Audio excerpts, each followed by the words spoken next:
Hace pocos días, en el Cibivox de Iturrama, que es una casa de cultura perteneciente al Ayuntamiento de Pamplona, Tarbut Pamplona Iruña organizó una conferencia que llevaba por título Ideología racista y experimentos biomédicos durante el nazismo. Y ahora aquí en Radio Sefarad tenemos la suerte de contar con su ponente, Javier Blázquez. Bienvenida a Radio Sefarad, Javier. Hola, buenas tardes, muchas gracias. Javier Blázquez es doctor en Filosofía por la Universidad de Lovaina, profesor titular de Filosofía del Derecho en la Universidad Pública de Navarra y presidente del Comité de Ética del Complejo Hospitalario del Hospital de Navarra y de la, no sé si es Residencia Virgen del Camino. Eso es, justamente, sí. Javier, se ha hablado mucho de estos experimentos médicos de los nazis. No sé cuáles fueron las principales claves de ideas que quisiste transmitir en tu intervención. Pues muchas gracias por la oportunidad, porque este tema de la investigación de los experimentos de los médicos durante el nazismo es tal vez menos conocido que otros aspectos. De hecho, la ideología nacional socialista, creo que para entenderse hay que pensarlo siempre en clave de racismo, y ese racismo tanto en cuanto a las razas que consideraban inferiores y ellos superiores, ¿no?, la raza aria, cuanto al modelo que tenían eugenésico, en virtud del cual solo determinadas personas que cumplían una serie de requisitos pues debían sobrevivir. Y eso dio pie tanto al programa que ellos denominaban de manera eufemística eutanasia, en el programa de Action T4, que en el fondo ese programa Action T4 lo que hacía era pues eliminar a personas que padecieran enfermedades, como a su vez, por razones también eugenésicas, pues hacían investigación y experimentos en los campos, por ejemplo, pues de Dachau, de Buchenwald y por supuesto Auschwitz, y también en Ravensbrück, que este es menos conocido, en el que se hacían sobre todo con mujeres. Entonces, esos experimentos ellos los utilizaban tanto por razones, como digo, eugenésicas, de política racial, como para conocer pues datos que les pudieran servir para el ejército, para los soldados, para evitar contraer enfermedades, etcétera. Y también pruebas de fármacos y tratamientos, ¿no? Efectivamente, ellos lo que hacían era, pues bueno, es una página oscura de la medicina nazi. Obviamente no todo el mundo participó, pero sí es verdad que hubo muchos médicos alemanes que se afiliaron al Partido Nacional Socialista, otros incluso a las SS, y más de 200 estuvieron implicados en estos proyectos de investigación, en los cuales, lógicamente, los reclusos, los prisioneros, no tenían ningún derecho, no había ningún consentimiento voluntario, y entonces los utilizaban, pues por ejemplo, Mengele, ¿no?, en Auschwitz, para hacer experimentos con gitanos, con gemelos, con mujeres, o en Dachau, concretamente el doctor Rascher, que lo que hacía era lo mismo, pues atrocidades para supuestamente obtener datos que fueran susceptibles de programarse, de proyectarse, de tener éxito ellos en sus carreras profesionales. Pero realmente era lamentable, porque eso no era medicina propiamente dicho, sino eran racistas, gente que tenía pocos escrúpulos, que utilizaba la medicina para fines totalmente espurios. Es cierto, Javier, que muchos médicos y científicos alemanes se adelantan incluso a los nazis en lo que tiene que ver con el apoyo a esas ideas de higiene racial que se seguían en Alemania. Bueno, la verdad es que, claro, el cabo Hitler, como suele decirse, ¿no?, el cabucho, como le dicen a veces despectivamente, era una persona muy limitada, con muy pocos recursos de todo tipo, intelectual, no tenía experiencia política, no tenía formación, era muy, muy limitado en casi todos los aspectos de la vida. Pero claro, precisamente a tenor de esas dificultades y de esas limitaciones, él no inventa, por así decir, el racismo. Las ideas racistas ya venían del siglo XIX, se habían expandido. Entonces había teorías que sostenían, por ejemplo, incluso hasta la eugenesia, a partir del darwinismo, el darwinismo social que se fue aplicando. Entonces, bueno, pues iban proyectando una imagen, por ejemplo, respecto de las personas que eran mayores, las personas que tenían enfermedades como Parkinson, como Alzheimer, por ejemplo, pues ya se generaba una corriente de opinión para que los ciudadanos estuvieran a favor de que esas vidas se consideraran indignas de ser vividas, los consideraban como sobres vacíos o personas sin alma, y entonces pues hubo una obra en 1920 y pico de un psiquiatra, Hosch, y de un jurista, Bilding, que promovieron una publicación que básicamente tenía ese objetivo de ir ganando voluntades para que la gente fuera partícipe de esa idea, en virtud de la cual, había personas que no merecía gastar dinero, recursos humanos,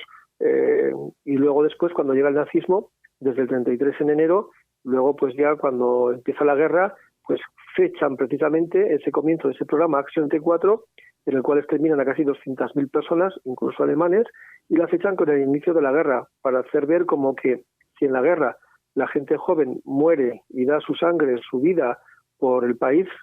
¿qué sentido tiene ir en contra de la selección natural, decían ellos, y mantener con vida y dedicar muchos recursos materiales y humanos para las personas mayores que estaban enfermas en los centros de salud? Entonces, digamos que es un proyecto totalitario en el cual ahí no hay eutanasia, porque eutanasia en griego significa, como sabido, buena muerte. Era un asesinato vil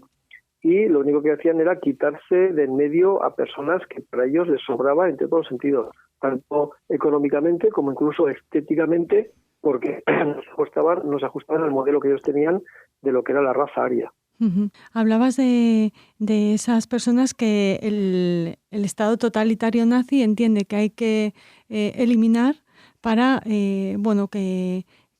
los jóvenes que van a luchar en el ejército sean el resultado de una selección racial y que respondan a ese ideal de lo que para los nazis tenía que ser un ser humano, ¿no? En concreto, en los campos, Javier, ¿qué experimentos o qué estudios, por llamarlos de alguna manera, se realizaron para apoyar al ejército, a los soldados nazis? Pues mira, por ejemplo, comienzan en Dachau y este doctor Rascher, por ejemplo, pues lo que hacía era pues infectar cuerpos de pacientes, a veces les abrían y les metían serrín, otras veces a las mujeres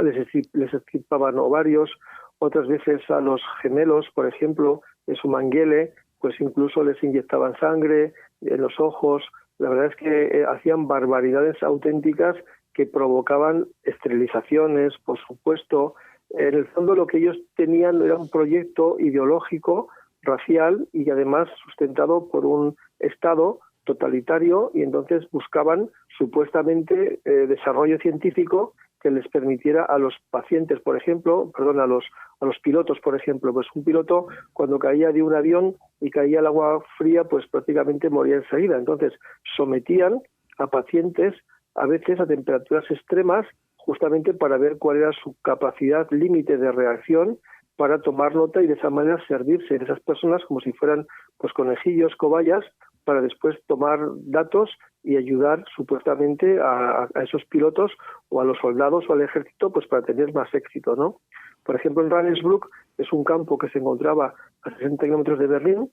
Este campo de concentración, también de exterminio, fue de los más grandes, llegó a albergar a 140.000 mujeres. Ahí en ese campo había menos judíos, eran más presos políticos, concretamente testigos de Jehová también, asociados que llamaban, muchos polacos, y utilizaban a las mujeres para hacer experimentos, porque además en ese campo había guardianas,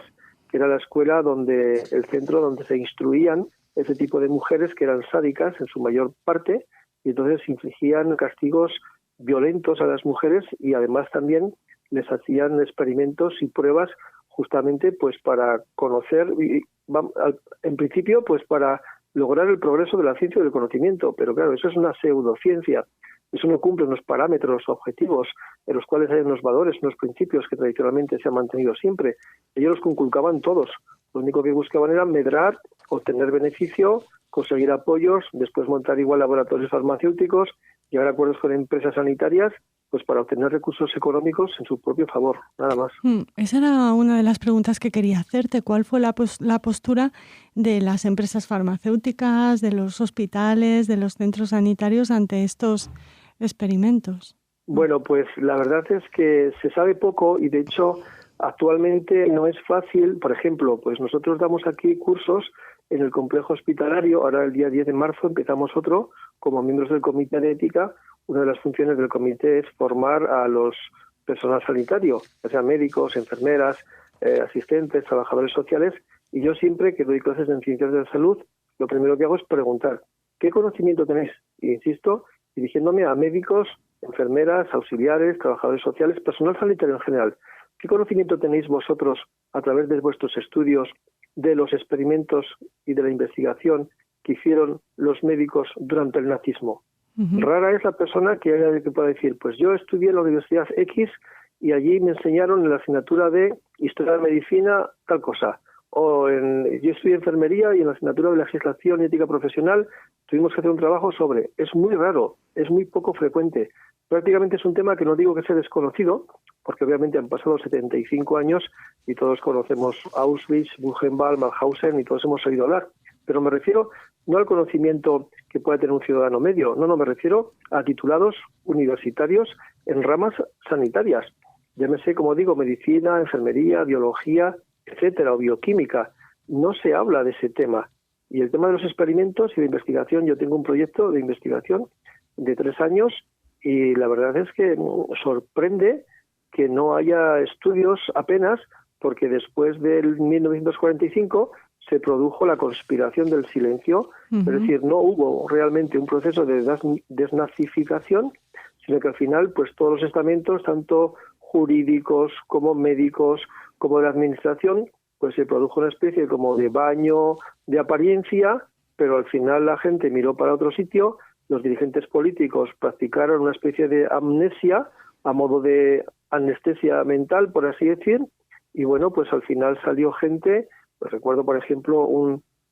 penalista, Metzger, que participó desde el punto de vista del derecho penal en los campos de concentración, asistió, acudió, legisló prácticamente, contribuyó a legislar y luego prácticamente ni tan siquiera lo juzgaron, otra vez fue reincorporado y después sus libros se publicaron con muchísimo éxito. Por tanto, es necesario siempre recordar el 75 aniversario de Auschwitz, todo lo que el holocausto judío, todo el exterminio que produjeron con gitanos igualmente, extorsiones permanentes a todos aquellos que no tuvieran que ver con su ideología, llámese testigos de Jehová, llámese homosexuales, es decir, era la alteridad siempre, ¿no? El otro era siempre sospechoso y por tanto el que no se ajustaba, pues como dice Primo Levi, ¿no? El campo de concentración era como un microcosmos y el lager, dice él, representaba una especie de microcosmos de la sociedad en general y en ese microcosmos no era ni el mérito ni la capacidad lo que primaba, sino justamente la relación de jerarquía, obediencia y sumisión, que es lo que se supone que iban a hacer justamente los nazis para imponer ese modelo totalitario. Siempre es terrible referirnos a los verdugos, ¿no? Pero si ese verdugo es además una persona que ha jurado proteger y preservar la salud de otros seres humanos, parece aún más terrible, Javier. Sí, es que la pregunta ahí, claro, efectivamente es esa, ¿no? ¿Cómo un médico que ha hecho un juramento hipocrático, como una persona que tiene una educación humanista, como alguien que está formado para curar al paciente, al enfermo, al final resulta que vuelve justamente y hace todo lo contrario, no cura al individuo, no cura al enfermo, sino que por una especie de transformación, de metamorfosis ideológica, ahora lo importante es el cuerpo de la nación, el cuerpo del Estado. Entonces el individuo se considera como si fuera una célula. Los judíos, he sabido que los consideran como un cáncer y por tanto era preciso pues extirpar ese cáncer y una célula y un individuo o un grupo, porque lo importante era el cuerpo de la nación, el Estado nazi.